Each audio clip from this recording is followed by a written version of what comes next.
Hey guys, welcome back. So I'm gonna make this as quick as I can. I just wanted to kind of run a breakdown on this Icelander deck I've been kind of tweaking a little bit and playing with. So I think I'm gonna definitely play a lot of Icelander in Constructed. I think she's pretty good. I think she's got a little bit in her toolbox for everybody. But I kind of want to go over this deck. This is the deck that I've been kind of adding and taking cards out of. It was originally pretty similar to a lot of decks I've seen online, but I've made a lot of cuts and swapped out some cards that I think make my deck pretty unique.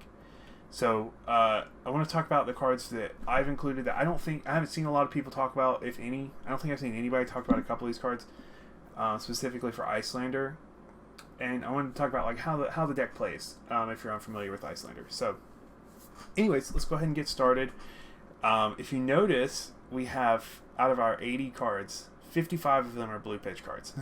So, and I'm probably going to update this deck periodically. I'm not super happy with a couple of the cards in it. I think all of these defense reactions are they perform really well in game, but they're kind of niche, right? Because you can block with cards in hand. But at the same time, like Sigil of Permafrost is one of the cards I included that I don't see a lot of people talking about. I think it's really good, right? I think Sigil of Permafrost is super solid. So it says it's got the same stat line as Absorbent Aether, which we also included here. But I think the cards that are closest or up next on the chopping block are probably Sigil of Parapets, Absorbent Aether Red, and then this one lone yellow Sigil of Permafrost. I originally had 3 and I had to cut some for other stuff. But anyways, yeah, Sigil of Permafrost is 4 block for one pitch, and it's a defense reaction. It has Ice Fusion on it, which is really cool because it'll trigger like Insidious Chill or your Amulet of Ice. So there's definitely a lot of use there because both of them say target hero discards a card unless they pay 2, which is really good for disrupting your opponent's hand. So that's for you have an ice card in hand. For 1 resource, you're blocking 4 damage as a defense reaction, and you are probably going to get a card out of their hand, or at least 2 resources out of them. And then that's without even doing the effect on the card, right? So the card effect says if it was fused, which you don't have to fuse it to play it, but if it was fused, the next time you deal arcane damage to a hero this turn, create that many Frostbite tokens under their control. Now this does not care if it's from a card or from a weapon, right? So that's why I think this card is really great, right? So say you have, Icebind in your arsenal, right? On your opponent's turn. You pitch a blue for Sigil of Permafrost. So you have 2 resources floating. You play Icebind for 0 out of your arsenal on your opponent's turn as an instant speed. It's coming in for 1 arcane damage. They go, oh, if this 1 arcane damage hits me, it's going to create a Frostbite token, right? So they pay and they block it. And then you immediately follow it up with your last 2 resources with Waning Moon for 3. And Sigil of Permafrost says the next time you deal arcane damage to a hero this turn. So it's not the next time the next source of arcane damage gets this added effect. It's if you deal arcane damage this turn, they get that many Frostbite tokens, which is just really good. I think that's really solid. I think it's underrated. It obviously doesn't play into every deck. It doesn't play against the Wizard matchup. There's a couple decks that I think that you would probably cut this out of, but these are all the defense reactions are obviously just sideboard material. But I think Sigil of Permafrost going against somebody who routinely deals like 4 damage in 1 attack is pretty good. And most decks do that. Almost all decks will do that because, yeah, pretty much all decks will do that. But anyways, the other 2 defense reactions we have listed here are, like I said, probably going to be the first ones to be cut, and they are Absorbent Aether and Sigil of Parapets. Absorbent Aether is a very classic wizard defense reaction. Same stat line as Sigil of Permafrost for its 4 block for 1 cost. And it says the next card you play this turn with an effect that deals arcane damage instead deals that much arcane damage plus 2. So this is kind of the point I was making. This card only adds a benefit to the next card you play. So this will not buff your Waning Moon, which is unfortunate. But if you have something like maybe even Ice Bolt in your arsenal, right? And you pitch a blue, paying 1 for the Absorbent Aether. Then you have 2 floating, and you pay the 2 into the Ice Bolt. So now you're coming in for essentially the red version of Ice Bolt out of your arsenal for 5 arcane damage. And if you've played the Sigil of Permafrost, these guys combo really well together. So you'll be creating up to 5 additional Frostbites if it hits them. And then Sigil of Parapets actually adds another layer to that, right? So Sigil of Parapets says, while this card is defending, so it is a blue, which helps us pay for our other stuff, which is nice, because you're not always going to need this card. This card's going to be overkill in a lot of scenarios. But whenever you play a wizard card, this card gains 2 additional block. So it blocks for 2, it costs 1. I think this card would have been a lot better if it cost 0 personally, but it costs 2, or I mean it costs 1, blocks for 2, but it says wizard card, not wizard non-tech action. So, if you play Sigil of Parapets, if you pitch a blue for a Sigil of Parapets, you can also play the Sigil of Permafrost and the Absorbent Aether, and this will add additional block, right? So these are wizard cards because they're wizard defense reactions. So these will add, these effectively are for 6, if you see what I mean. Or you can play your card out of Arsenal and make this another one for 4. I think there's a lot of room. You can play. I don't have it in this deck, but Tome of Duplicity. You can play that from Arsenal. That adds +2. Then play whatever card you banish. That's another +2. There's so many different ways that you can go with Sigil of Parapets for like really nasty attacks that are coming in for really high damage. So like if you pitch a blue and do a Sigil of Permafrost, Sigil of Parapets, and Sigil or Absorbent Aether, that's 14 block for 3 resources. So it's very conditional, but it's pretty good when you play it correctly. But anyways, we'll get on to the rest of the deck. So obviously the defense reactions are all sideboard stuff. So like if you're running up against a wizard, you're gonna cut all these, right? The rest of the deck is pretty straightforward. Most of it I would consider you wouldn't really change a whole lot of it. So we do have Scour in here. We had 2 copies of Scour. And Scour is for Runeblade or Guardian, somebody who's going to create a lot of auras or just have auras that you want to deal with, right? Maybe even against Ninja if you think they might be running the Crane Dance like Zen Token route. But you're going to use this mostly against Runeblades because Runeblades are all about creating auras and basically hitting them with their own auras, more or less. So this is definitely a sideboard card. But the rest of the deck is pretty straightforward. Basically, the kind of in-game idea here is to get 3 Frost Hexes, or as many as you can, under your opponent's control. So that's why I kind of put these defense reactions in here, because they're really cost-efficient. They do a lot for what they cost. So you're going to be trying to pitch cards and try to trying to stall the game out until you can get your kind of board state built up. And then, of course, in the equipment, we do have the Waning Moon as our weapon. I think Waning Moon is really good, especially in this kind of playstyle. And then the rest of the equipment, it's pretty straightforward. The only thing you're going to swap between is Spring Tunic and the new Wizard Legendary. This is only going to be used against classes with arcane damage, because otherwise it's useless. And Tunic is just always great. Sometimes, heck, I might even run Tunic against certain matchups, but so you have Arcane Barrier 4 with your Wizard Robe, so that's good against the Wizard matchup. Coronet Peak will block 2 against your more aggressive non-arcane damage matchups, and it's pretty straightforward. I've also thought about trying out the new Ice Wizard arms that are common, but I haven't done enough playtesting to decide whether it's better than Metacarpus Node. So anyways, some kind of things that work well with Frost Hex, right? So Ice Eternal obviously is super great.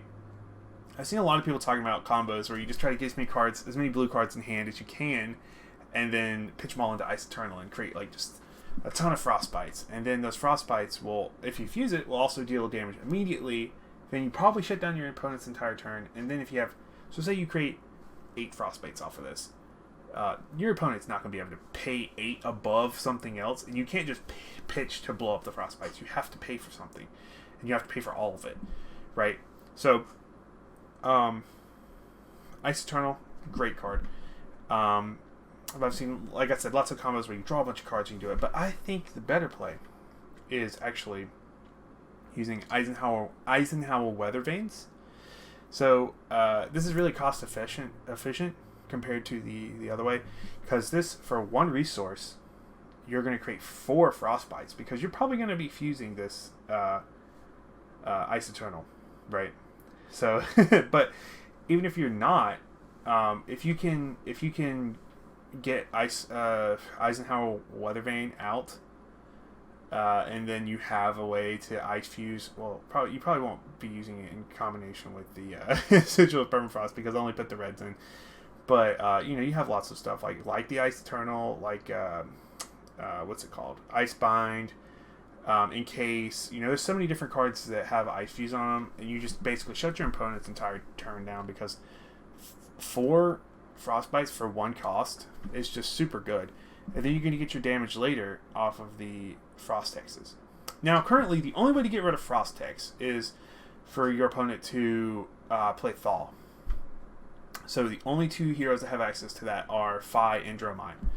I think Dromai is going to be your worst matchup as Icelander, but it's not unwinnable by any means, I don't think.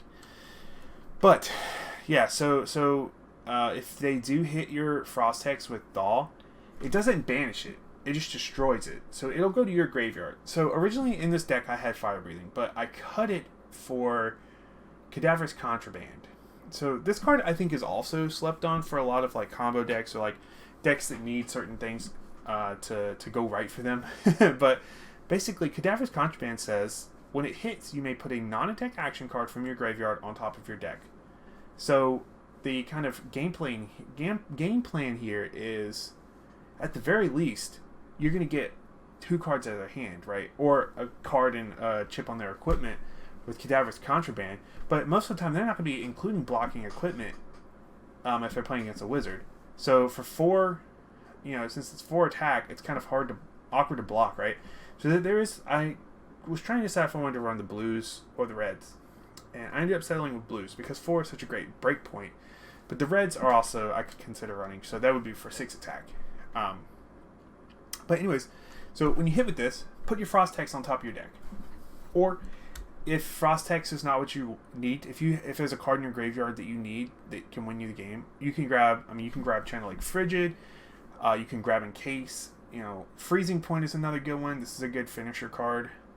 There's so many good targets for this. I think I think that Cadaverous Contraband is really, really solid in this version of Icelander.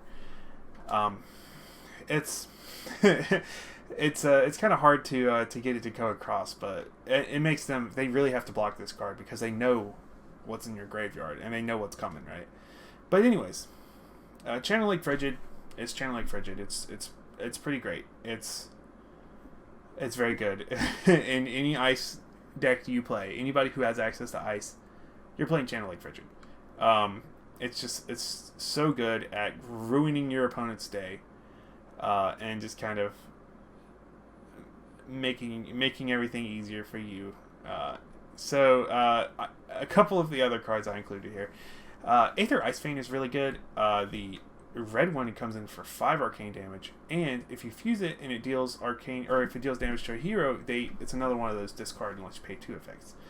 So kind of the big, whoops, sorry if that was loud.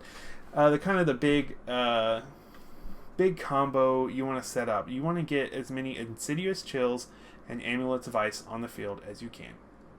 So these, when you ice fuse, are going to make your opponent discard a card or pay 2 resources. So you're going to, the kind of dream is to get 4 of these on the field in any combination. And you have 6 of them, so it's very doable. And then at that point, when you ice fuse something like Ice Eternal, their entire hand is now gone. So you can ping them for arcane damage freely, do whatever you want.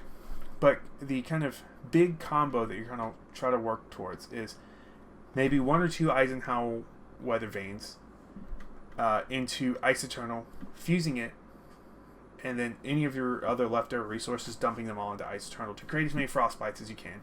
Hit them for all that arcane damage, all the amulets of ice and insidious chills will trigger. They'll discard their whole hand, so then on their turn they can't get rid of the frostbites. And then if you have 3 frost hex, you're gonna do a lot of damage. I think the highest number I've hit was 60 arcane damage off of this combo with three frost hexes. But yeah, so that's pretty gross. But in real life, that's the dream scenario. In real life, you're not ever going to be able to get that full combo going. So we also have time snap potions in here and energy potions. Energy potions are just always good in Wizard, especially since Icelander can just play them. You can put it in your arsenal, just play it on your opponent's turn, and then that will also allow you to Waning Moon. So you can actually, if you want, yeah, this is not a good idea, but if you have no other options, play your energy potion on your opponent's turn from arsenal, then as an instant, pop it, and then you have 2 resources for Waning Moon. There's lots of different stuff. Energy potion, those 2 resources, you'll never not want them, right? And then we have two time snap potions. There's a couple different combos that work really well together. So freezing point is really good. So if you have some way to, for instance, like hit them with encase on your turn, so you'll deal 3 arcane damage, and then if you freeze their equipment and their hero, you can follow that up with freezing point, because freezing point says deal 5 arcane damage to target hero. If it was fused, instead deal X arcane damage, where X is equal to 5 plus the number of frostbites, ice afflictions, or frozen cards they control. So, if you freeze their 4 equipment slots, as well as their hero, that's 5 cards, then they're probably already going to have, some frost hexes by the time you get this combo off. So, in reality, that's going to be like 13 arcane damage plus the damage from encase. I mean, it's it's pretty good, and that's for 2 cards, 3 resources, and a time snap potion, and then something to fuse. Very doable in my opinion. Yeah, I mean that's pretty much the gist of it. The rest of these cards are all ice cards to fuse stuff with, and then just frostbite generation. Stuff to play on your opponent's turn to kind of mess with them, like Icebind is really good if they have a card in Arsenal that they're trying to use. Hypothermia is one of the best cards they printed for Ice Heroes in this set. I mean, it's basically, in my personal opinion, for Icelander, it's a better version of Blizzard because they don't get the choice. It just straight up, no, sorry, you can't get Go Again. Whereas Blizzard, you have to pay 2 and you can get rid of this effect. But Blizzard isn't instant, so you don't have to play it from Arsenal in their turn, and it'll still create Frostbite, which is also really great. I did put 3 exposed to the elements in here. This is for Arcane Barrier Destruction or Crown of Siege or something like that, something with 0 block. So most of the time you're going to be targeting their Arcane Barrier to just kind of remove their ability to mitigate damage. And it also is another ice fuse for stuff like Amulet of Ice and Insidious Chill. So that's the deck. If you have any questions about why I included things, how to play certain things, any kind of interactions, let me know, please. I would be more than happy to kind of talk with you about it in the comments. I'm really enjoying Uprising so far. I definitely will include some more videos about some of the other heroes and stuff like that. I've started opening some packs, and I got the Ghostly Touch, the legendary hands for the Illusionist. I don't think they're very good, but I might be missing something. But anyways, I hope you guys have a great one. Maybe today, maybe tomorrow, I'm going to get a video. I've pretty much finished the second Teklo Plasma pistol I've ever made. This one's going to go to Rudy from Alpha Investments. But anyways, thank you guys so much for your time. I really appreciate you watching. It really does mean a lot to me when you guys leave comments and everything. So if you're new here, make sure you subscribe if you want to see more content like this. And as always, have a good one. Take care.